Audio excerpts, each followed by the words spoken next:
everybody. Today we are going to talk a little bit about audience awareness, being aware of who we're writing for. And if you're not 100% sure on who you're supposed to be writing for, I'll give you a hint. It's not just me. Your instructor is not the only person that you are potentially writing for. When we're thinking about our audience, we want to think about a group of people who might be interested in reading our article. It could be me, your instructor. It could be your peers. But beyond that, I want you to think about other people who might be interested in reading your essay that you're going to be writing for our critical analysis. And we kind of touched on this a little bit with our writing notes. Who else would be interested in reading your work? Maybe it would be other people who have read, in my case, that McFadden article. Maybe it's other people interested in gender-biased terms. If you chose one of the other articles, say maybe the one about college life versus factory life, maybe college students would be interested in that. So I want you to think about the other people besides me or you who might be interested in reading your article. I often get a question, why does it matter? Why do we care about who our audience is? And the reason is, essentially, knowing who your audience is affects how you communicate with them. And this is kind of best explained through a visual. So I created a visual for you. And again, here's a Prezi. If you're ever interested in how to do a Prezi, let me know. They're my favorite presentation tool ever because they're super awesome. Okay, audience awareness. What is audience awareness? Well, it is essentially being aware of your audience or discourse community. I'll talk about a discourse community for just a minute. What is a discourse community? Well, let's think about these two words for a minute. When we talk about discourse, what is that? What are we referring to? Well, discourse is another way of saying communication, and communication is another way of saying talking about something. Okay, so discourse is essentially talking about something. Community, we all know what community means. It's a group of people. Okay, so essentially when we take and break those two words down, what we get is a group of people talking about similar things.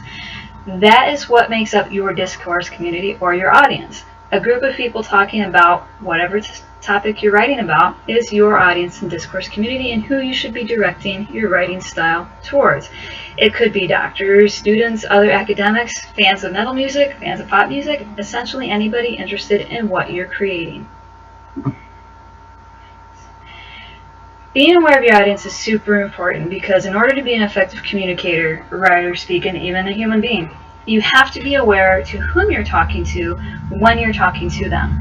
For instance, when I speak to you in a classroom setting, I tend to present myself with a little bit of professionalism, some knowledge, a little more authoritative than I might with other communities. I am your instructor, so I am going to present myself as knowledgeable and helpful. For instance, today we will be exploring audience awareness and why it's important to be aware of it when we are writing. However, when I am with my supervisor, let's see if I can get that to look a little bit better for you. There we go. When I'm in an audience with my supervisor, so say my supervisor came and wanted to talk to me about how I'm doing in this class, I would be respectful, professional, and polite. Okay? I would say something along the lines of, yes, sir, as per your suggestion, I will be leading a discussion in my English composition session as to why audience awareness is important to the development of their compositions. So you can see that these two examples, we're talking about the same thing, but we're presenting that information a little bit differently. Another example is if I'm with my friends, I might be more casual. I might say something like, along the lines of, in class today we talked about audience awareness and it was super awesome. So you can start to see how being aware of our audience kind of dictates how we talk or how we write if we are writing. Let's go on to our visual example here. I want you to take a look at these two posters for a similar event, a music festival. This one is for popular indie music in New York, the Governor's Ball. You may have heard of it, you may not have. But what can we notice about this little poster here? It's got a lot of pastels. The font is kind of friendly, almost looks kind of handwritten. Lots of cool, whimsical images, sailboats, leaves, flowers. I think there's a peacock in there somewhere, a guitar. And so it's very open, very friendly, very approachable. Now we can take a look at this other example for a metal poster, for a metal festival. Now they're both talking about the same thing, a music festival. The first one was an example for a pop festival, and this is an example for a metal festival. And we can notice right away that it is a lot darker. Okay, there's a lot of deep reds, some dark golds, there's even a lot of black going on in there too, right? And if we look at the font, it seems to be fairly aggressive. A lot of kind of monstery fonts, a lot of aggressive fonts. Okay. And those are some of the key differences between those two artifacts, those two music festival posters. Like we said, the Pop Music Festival has light colors and whimsical images. The Metal Music Festival is noticeably more aggressive with dark colors and distressed, heavy, monstery type fonts. Now, why do we suppose that these two posters were created so differently when they're advertising essentially the same thing? Well, these two posters, are clearly speaking to two very different audiences. The first one is talking to pop fans, and the second one is talking to metal fans. Now, both of these audiences have different expectations. A pop festival might be trying to reach teenagers and young adults who are just trying to have fun and get away from the pressures of life. Heavy metal concert is looking for a very specific group of people who tend to be a little bit more aggressive in their preferences. They like it loud, they like skulls, they like spikes. You know, you're talking about two very different desires in these audience groups.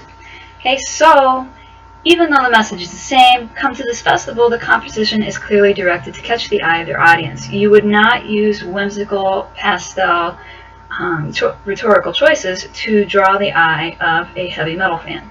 Does that make sense? Right.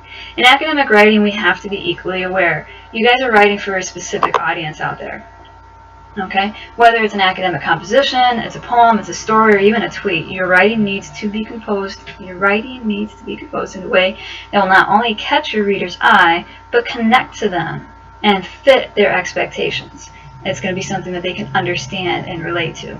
Just like you wouldn't use skulls, dark colors, and violent fonts to attract those pop music fans to your festival, you aren't going to use slang if your audience is expecting professional academic prose. Make sense? Cool.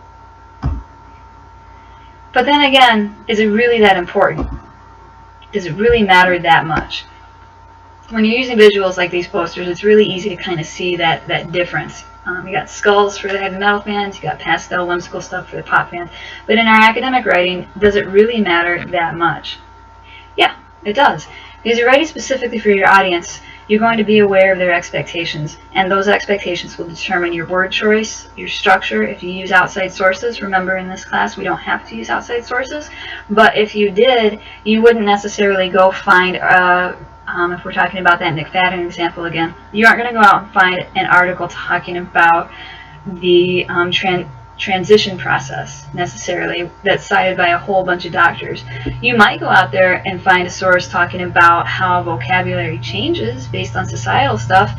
You're going to find experts to support the ideas that you're having, but again, you don't have to use outside sources for this.